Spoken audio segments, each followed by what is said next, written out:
আসসালামু আলাইকুম সবাইকে। আশা করি সবাই ভালো আছেন, সুস্থ আছেন। জাস্ট দুটি বিষয় আসলে ক্লিয়ার করবার জন্য আপনাদের উদ্দেশ্যে এই ভিডিওটি করা। প্রথমটি ফোন ভাঙা নিয়ে। আমি কখনোই বুঝতে পারি না আমি অন্য একজনের ফোন ভাঙলে সেটাতে আমার আসলে কী উপকার হবে কিংবা আমি কী বেনিফিট পাবো। আপনারা হয়তো ভালো অ্যান্সার দিতে পারবেন এটার। আর যার ফোন ভাঙা নিয়ে কথা হচ্ছে তার ফোনটি আমি কখনোই ইন্টেনশনালি ভাঙিনি। যেহেতু করোনাকালীন সময়ে আমার স্বাস্থ্যবিধি মেনে চলার চেষ্টা করছিলাম আমি। সবসময় কীভাবে নিজেকে সেফ রেখে চলাফেরা করা যায় সেটাই চেষ্টা করছিলাম। যেহেতু অনেক মানুষ ছিল ওখানে এবং অনেক ভিড় ছিল, সবাই চেষ্টাও করছিল ছবি তুলতে এবং আমিও চেষ্টা করছিলাম কিভাবে আসলে তাদের কাছে না গিয়ে কিভাবে আমি আমার কাজগুলো সম্পন্ন করতে পারি ইমিগ্রেশনের। তো স্বাভাবিকভাবেই একজন উৎসুক জনতা একদম আমার শরীরের উপর দিয়ে এসে ছবিটি তুলতে যায় এবং আমি তাকে সরিয়ে দিতে গেলে তার হাতের সাথে আমার হাতটি লাগে এবং তার ফোনটি পড়ে যায় এবং হয়তো পরে ভেঙেও গিয়েছে। তো তার ফোন ভাঙার জন্য আমি আন্তরিকভাবে দুঃখিত।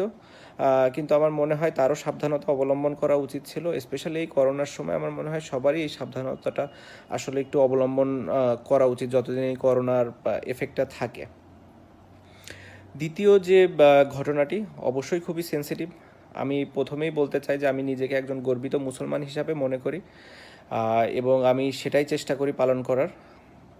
ভুল ত্রুটি হবেই এবং ভুল ত্রুটি নিয়েই আমরা আসলে জীবনে চলাচল করি। আমার কোনো ভুল হয়ে থাকলে অবশ্যই আমি আপনাদের কাছে ক্ষমা প্রার্থনা করছি এবং আপনাদের মনে কষ্ট দিয়ে থাকলে সেজন্য আমি ক্ষমা প্রার্থনা করছি। এখন আসি আসলে পূজার বিষয়টি নিয়ে। পূজার বিষয়টি বা এখানে আসলে নিউজ কিংবা মিডিয়া, সোশ্যাল মিডিয়া সব জায়গায় এসেছে আমি পূজার উদ্বোধন করতে গিয়েছি, যেটি আমি আসলে কখনোই যাইও নি ও কিংবা করিও নি। এটির প্রমাণ আপনারা অবশ্যই পাবেন, যেটি হচ্ছে অনেক সাংবাদিক ভাই বোনেরাই ওখানে ছিলেন, যাদেরকে হয়তো ইনভাইট করা হয়েছে কিংবা আপনারা যদি ওইখানকার ইনভিটেশন কার্ডটাও দেখেন, কার্ডে আসলে লেখা আছে যে কে আসলে ওটার উদ্বোধন করেছে এবং সেটি উদ্বোধন হয়েছে আমি যাবার আগেই।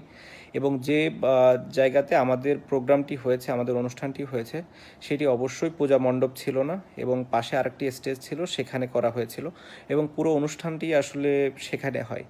প্রায় 40-45 মিনিট ব্যাপী সে অনুষ্ঠানে আমি ছিলাম এবং এখানে কোনো ধর্ম বর্ণ কোনো কিছু নিয়ে কখনো কথা হয়নি। অনুষ্ঠান শেষে যখন আমি গাড়িতে উঠতে হবে, আসলে যেহেতু ওখানে পাশেই পূজার আয়োজন ছিল এবং গাড়িতে আমার উঠতে হবে, অনেকগুলো রাস্তা আসলে বন্ধ ছিল। তো স্বাভাবিকভাবেই পূজা ওই মণ্ডপটি ক্রস করে আমাকে যেতে হতো, যেটি আমি গিয়েছি। যাওয়ার সময় পরেশ দা, যিনি আমাকে ইনভাইট করেছিলেন, তার রিকোয়েস্টে আমি প্রদীপ প্রজ্বলন করি এবং যেহেতু কলকাতায় আমি অনেক দিন খেলেছি, কলকাতার মানুষ আমাকে অনেক পছন্দ করে, ওখানকার সাংবাদিকরা অনেক উৎসুকও ছিল। তো সবার রিকোয়েস্টে ওই প্রদীপ প্রজ্বলনের সময় ওখানে পরেশদার সাথে দাঁড়িয়ে একটি ছবি তোলা হয়। ছবি তুলে যখন যাওয়ার সময় আসলে সাংবাদিকদের সাথে আমার যারা নিরাপত্তা কর্মী ছিল তাদের একটু বাদবিতণ্ডাও হয়, একটু হাতাহাতিও হয়। সেই ঘটনার কারণে আসলে আমরা ওই দিক দিয়ে আর যেতে পারিনি, পরে আবার ব্যাক করে অন্য রাস্তা দিয়ে গিয়েছি। সো পুরো ঘটনাটা ছিল এরকম, যার ভেতরে 30 থেকে 40 মিনিট আমরা আমাদের যে প্রোগ্রামের জন্য স্টেজ করা হয়েছিল সেখানে ছিলাম এবং সেখানে কোনো ধর্ম বর্ণ নিয়ে, আমি আবারও বলছি, সেখানে কোনো ধর্ম বর্ণ নিয়ে কথা হয়নি এবং প্রোগ্রামের কোনো আয়োজনও ওরকম ছিল না। হ্যাঁ, যেটা হয়েছে যে 2 মিনিটের যে সময়টা আমি ওই পূজা মণ্ডপে ছিলাম সেটি নিয়ে সবাই বলেছে এবং তারা ধারণা করছে যে আমি পূজার উদ্বোধন করেছি, যেটি আমি কখনোই করিনি এবং একজন সচেতন মুসলমান হিসাবে আমি করব না। তারপরেও হয়তো ওখানে যাওয়াটাই আমার ঠিক হয়নি। সেটা যদি আপনারা মনে করে থাকেন, অবশ্যই আমি এর জন্য আন্তরিকভাবে দুঃখিত, ক্ষমাপ্রার্থী এবং আমি মনে করি যে আপনারা এটি ক্ষমাসুন্দর দৃষ্টিতে দেখবেন এবং ভবিষ্যতে আমি এরকম কোনো ঘটনা যেন আর পুনরাবৃত্তি না হয় সেটিও চেষ্টা করব। আমি তারপর আপনাদের ইনফরমেশনটা একটু ক্লিয়ার করবার জন্য আমি বলে দেই যে কে আসলে পূজার উদ্বোধক ছিলেন। এখানে আমার কাছে ইনভিটেশন কার্ডটাও আছে। উদ্বোধক ছিলেন হচ্ছে ফিরহাদ হাকিম, প্রশাসনিক প্রধান, কলকাতা পৌরসভা, মন্ত্রী, পশ্চিমবঙ্গ সরকার। তো আমি ওই প্রোগ্রামে যাবার আগেই তিনি আসলে পূজার উদ্বোধন করে গিয়েছেন। তারপরে আমি গিয়েছি, আমার প্রোগ্রাম অ্যাটেন্ড করেছি পরেশদার রিকোয়েস্টে ওই 1 মিনিটে আমি প্রদীপটি প্রজ্বলন করেছি এবং সাংবাদিকদের রিকোয়েস্টে ওনার সাথে দাঁড়িয়ে আমি ছবিটি তুলেছি। হ্যাঁ, অবশ্যই আপনারা ব্যাকগ্রাউন্ডটা নিয়েই আসলে বেশি হয়তো উত্তেজনা বোধ করছেন কিংবা মনে করছেন যে আসলে ঘটনাটি ওটাই হয়েছে। আসলে একটি ছবি দেখে আসলে পুরো ঘটনাটাই আপনি কখনোই অনুমান করতে পারবেন না বলে আমার মনে হয়। তারপরেও আমি আবারও বলছি যে আমরা আসলে কখনোই আমার কোনো ইন্টেনশন ছিল না যে কোনো মানে আমার ধর্মকে ছোট করে অন্য ধর্মকে বড় করব কিংবা অন্য কোনো ইস্যুই ছিল না। আমার মনে হয় ইসলাম একটি শান্তির ধর্ম। আমার যদিও জ্ঞান খুবই কম, আমি চেষ্টা করছি এবং ভবিষ্যতে আরও চেষ্টা করব যত ইসলাম সম্পর্কে জ্ঞান নেওয়া যায় এবং ইসলামের নিয়ম অনুযায়ী যেন আমি চলতে পারি, সেটি আমি চেষ্টাও করি। হ্যাঁ, সবসময় হয়তো আমি করতে পারিনি কিংবা করা হয়ও না, বাট আমার এরকম কোনো ইন্টেনশন নাই যে আমি ভবিষ্যতে এটা করতে পারবো না। আমার অবশ্যই ইন্টেনশন আছে। আমি শুধু একটি কথাই বলবো যে এমন কিছু যেন আমরা না করি যেটাতে মানুষ আমাদেরকে দ্বন্দ্বে ফেলে দেয় যে আমরা আসলে এক নাকি আলাদা। কারণ আমরা যতক্ষণ পর্যন্ত এক থাকবো ততক্ষণ পর্যন্ত আমরা শক্তিশালী।